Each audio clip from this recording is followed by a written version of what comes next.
Ahora, vamos a seguir hablando de política, pero necesitamos a alguien que nos le explique desde la teoría de las ciencias políticas qué significa este cambio de ministros, qué posibilidad hay de que el gobierno haga algo con esta especie de armonía que tiene con el Congreso. ¿Sirve esa armonía o más bien es una armonía para el mal, para las contrarreformas? Vamos a hablar de esto con un doctor en ciencias políticas, es de la Pontificia Universidad Católica. Ha escrito un libro que se llama El Páramo Reformista. Gracias por acompañarnos, Eduardo. Gracias, Fernando. Finalmente por acá. Empecemos por el cambio de ministros. ¿Qué lees ahí detrás de esos cambios de cuatro? Algunos querían que sean más, que cambien al ministro del Interior.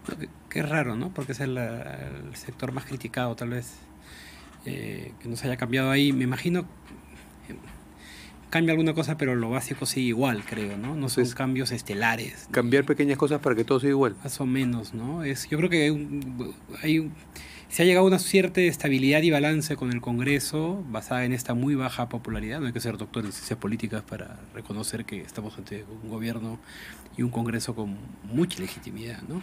Mucha ilegitimidad. Sí, ¿no? O sea, no, legitimidad legal tienen, pero ilegitimidad en el sentido de que... En el sentido político, de aprobación, de respaldo de respeto, ciudadano. De respaldo, ¿no? Es muy, muy crítico, entonces cualquier cambio puede ser costoso, ¿no? Se ha llegado a un equilibrio que me imagino sienten que hay que mantenerlo lo más que se pueda. Entre ellos pasa por el Premier, ¿no? Que parece en este momento intocable, y diría que gobierna mucho más frente a las carencias de la presidenta, ¿no? Entonces, ¿cómo describes esa sociedad política entre la presidenta y el primer ministro? Creo que es una sociedad que se gesta en los muertos, en los asesinados y fallecidos en las protestas del año pasado, en el cual el ministro de Defensa asume el primerato, hace una defensa... El ministro de Defensa que era Otárola, para quienes no... hace una defensa de lo que se ha hecho. La presidenta obviamente pues está superada porque no es una persona con habilidades políticas, y se crea ahí una especie de pacto con el Congreso de estabilidad. Yo no lo veo como que... Algunos lo ven como que esto es un pacto en que están coordinando todo, ni mucho menos. Hay una suerte de tolerancia del Congreso, de este gobierno, porque saben que si se cae el gobierno probablemente se caen ellos. Y la presencia de Otárola es básica para la presidenta para mantener esto. Ajá, o sea, no es una alianza orgánica, es un pacto de supervivencia. Por supuesto, porque todavía uno ve pequeñas diferencias, ¿no? Pero en general lo que hay es un gran acuerdo. Y también pues mucho temor de algunos sectores de la sociedad que ven que esto ha traído, vuelvo a poner entre comillas, estabilidad, porque creo que en muchas de las zonas del Perú no hay una percepción de estabilidad, más bien hay una percepción de lo que estamos hablando antes, ilegitimidad, ¿no? Y crítica y malestar. O sea, se tienen tolerancia, dices tú, o sea, no se respaldan mutuamente. No. Y también hay algunas cosas en las cuales es evidente que hay fricciones. No, acuerdos y cosas que no se tocan. La ley esta de que cambió los requisitos de los partidos políticos, por ejemplo, es algo que probablemente otro ejecutivo en otro momento hubiese dicho algo, el gobierno calladito, ¿no? Claro, la tradición de los últimos ejecutivos ha sido meterse en temas de reforma política, por provocar al Congreso, ¿no? Sí. No se mete, deja pasar. No está observando algunas leyes, o las observa por pose, porque finalmente no las lleva el TC. Sí. Y que se dio en el momento, yo creo que es un momento clave, ya pues, si quieres en la gran foto, cuando cae Castillo después del golpe, la presidenta en esos primeros momentos, en vez de lanzar un mensaje más claro de que podría ir a buscar cierto apoyo popular, va a buscar el apoyo del Congreso como forma de estabilidad, ¿no? Sus asesores, ella... llegan a esa suerte de acuerdo con unos premieres que te acuerdas que no duraron nada. Pedro Angulo, ¿no? Sí. Pero luego de eso queda pues claro que hay una cierta estabilidad conjunta donde no hay que hacer muchas olas. Entran algunos ministros vinculados a los grupos en el Congreso, algo que está pasando en Latinoamérica ya hace buen tiempo, que son estos ejecutivos de coalición, ¿no? De coalición de fuerzas congresales. Pero en este caso lo que es grave, creo, es que hay que tener en cuenta que en el Perú por mucho tiempo el Ejecutivo era quien de alguna manera defendía algunos intereses más generales, buscaba representar algunos temas, y bloqueaba. Hasta hacía reformas. Hasta hacía reformas tímidas, ¿no? tímidas. Del tema que te interesa. El libro ese se escribió diciendo es un ejecutivo que no hace nada, ¿no? Pues comparado con eso, lo que hay ahora, pues es el subsuelo del subsuelo, ¿no? Pero ya no es un páramo reformista. Ya no sé qué es. El Pedro Castillo deja entrar a muchos de estos grupos de intereses particulares al Ministerio de Transporte, al Ministerio de Vivienda. El Ejecutivo deja de ser un balance. Ojo, cada vez que uno dice esto, dicen, estoy idealizando el 2001, el 2016, ni mucho menos. O sea, habían 1000 problemas y en parte los problemas que tenemos ahora se incubaron ahí, ¿no?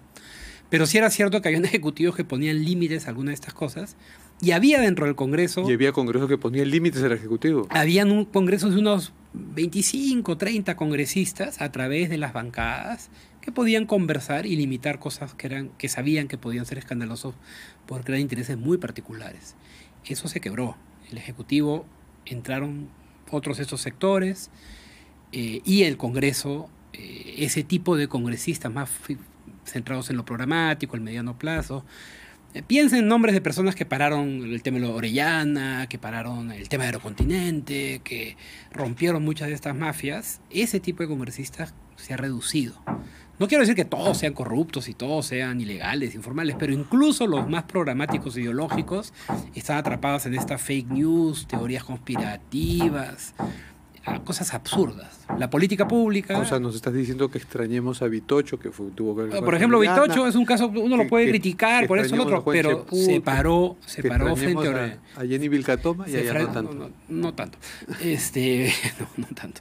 Pero, por ejemplo, Vitocho en su momento se paró frente a Orellana porque era un hombre que tenía una conciencia del tema de Estado, que había algo raro con registros públicos, y comienza a averiguar. O sea, conciencia de temas de Estado. De temas de Estado. Porque pensiones, nos lamentábamos mucho que a partir del 2016, cuando nos enteramos que PPK era una minoría frente a una mayoría absoluta fujimorista, ahí empezaron a salir las armas nucleares, que cuestión de confianza, que vacancia, que disolución del Congreso. Nos quejábamos de esa confrontación de los dos poderes.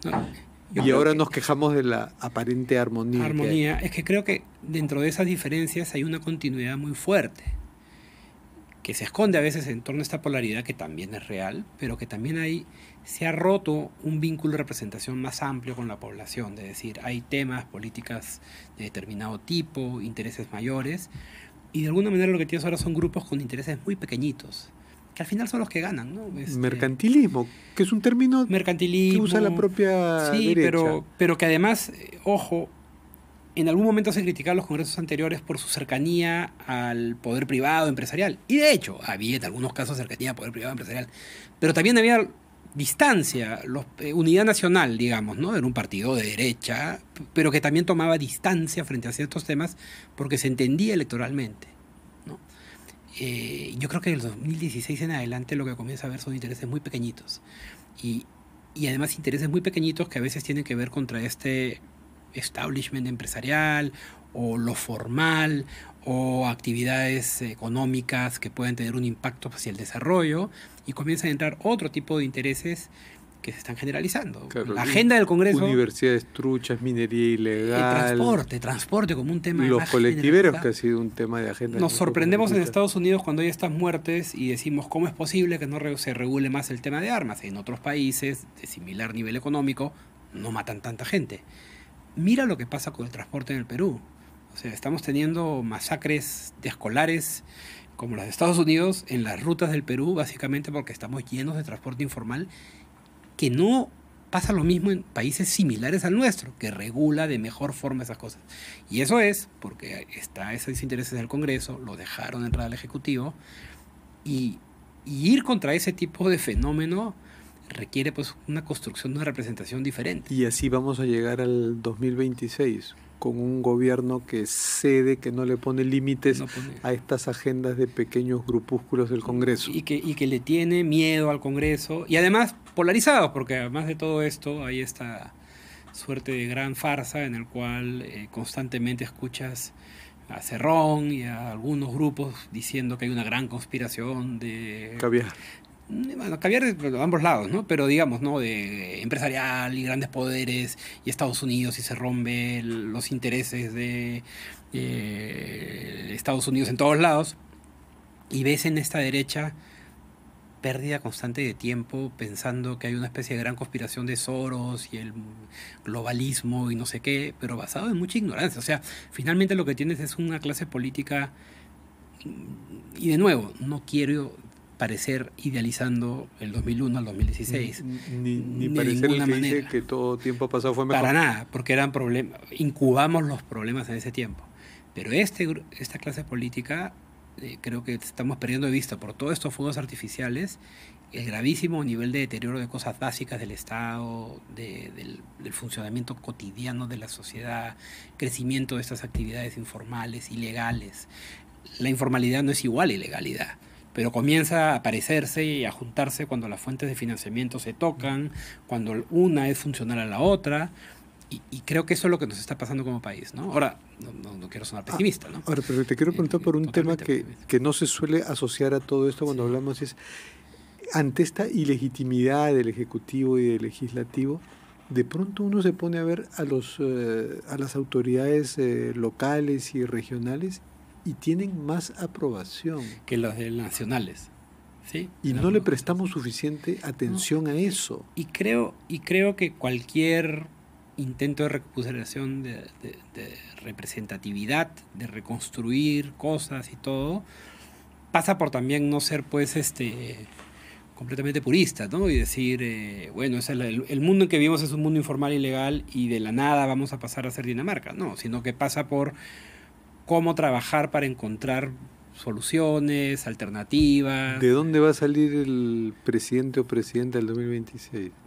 Yo creo que lo que está pasando es que estos grupos que tenemos ahora pueden ser barridos por su impopularidad, pero los huecos que llenan están ahí para ser aprobados electoralmente. O sea, van a dejar huecos que van a ser llenados. Sí, o sea, puede que desaparezca Renovación Popular, pero probablemente haya alguien con ese discurso. Bueno, López Aliaga, alcalde de Lima, tiene más aprobación que cualquier sí, congresista o miembro del Ejecutivo. O sea, está cayendo, pero tiene más aprobación que otros.